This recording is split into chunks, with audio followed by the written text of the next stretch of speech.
Jhalod ITI સામે રામ શરણમ સેવા સમિતિ દ્વારા રામ નામ દીક્ષાનો કાર્યક્રમ યોજાયો. આજ તારીખ 10/1/2025 શુક્રવારના રોજ સાંજે 5 કલાકે મળતી માહિતી મુજબ આઈટીઆઈ સામે આવેલ ખુલ્લી જગ્યામાં રામ શરણ સમિતિનો દાહોદ જિલ્લા સ્તરનો સુંદર પ્રોગ્રામ યોજાયો હતો.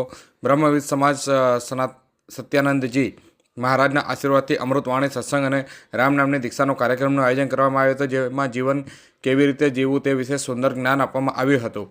આજના આ સુંદર પ્રોગ્રામમાં આખું વાતાવરણ રામ નામથી મંત્રથી ગુંજી ઉઠ્યું હતું. આજની આ સત્સંગ સભામાં અનુશાસનનું પાલન, સમય પાલન, આડંબર વિહીન જીવન જીવવું, ઉચ્ચ નીચ, જાતિપાત, ધનવાન ગરીબ, નાના મોટા વગેરેનો ભેદભાવ રાખ્યા વગર હરિકીર્તન કરે તેવો સાચો માનવ છે તેવું સમજાવવામાં આવ્યું હતું.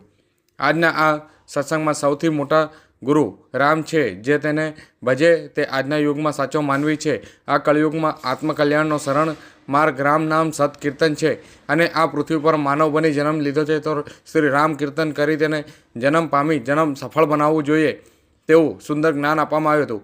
આજની આ સત્સંગ કાર્યક્રમ 2098 લોકોએ રામ નામ દીક્ષા લીધી હતી. તેમાં 1195 પુરુષ અને 903 મહિલાઓ હતી. આજની આ સત્સંગ સભામાં ઉપસ્થિત સૌ લોકો દ્વારા સુંદર શિસ્ત પાલન અને અનુશાસન જેવું જોવા મળ્યું હતું.